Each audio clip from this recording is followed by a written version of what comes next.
Анны Сальцина 8 ел хостахана юлын топты. Хонымның гемоглобины түбән. Шуңа да 4 ой сайын донор қонына мұқтаж жыл. 8 ел ауырым инде. Гіл донорлар қоны керек. Оларға зур рахмет. Ондай яхшы кешеләр күбрәк булсын иде.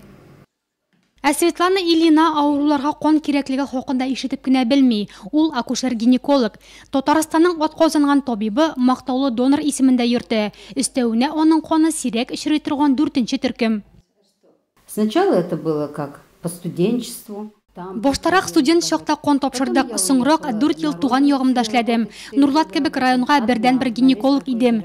Кискен кон кирәк очракта үземнең конымны бирә идем.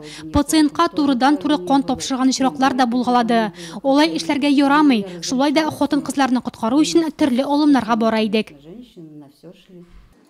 Бүгінгі көндә Нурлатта кон салдыру станциясе эшләми, кон башкаладан кайтарыла. Агымдагы елда Нурлат пациентларына 40 литр плазма һәм 37 литр донор коны кирәк булган. Мы регулярно получаем кровь. Кон һәм аның компонентларын республика кон тапшыру үзәгеннән алабыз. Шуңа да бик кирәк очракларда да кон белән тәэмин итү проблемасы булганы юк. Статистика раслауынча беренче төркем кон иң популяра, чөнки җир шарында яшәүчеләрнең күпчелегендә әлеге төркем. Кон бирүнең кеше организмына зыяны юк. Киресенчә, аеруча ир-атлар өчен әлеге процедура файдалы да ди үзе дә донор булган баш табиб.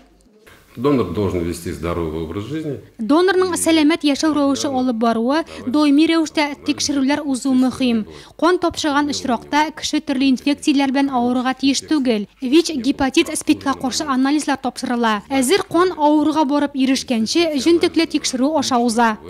Они все там на гепатиты.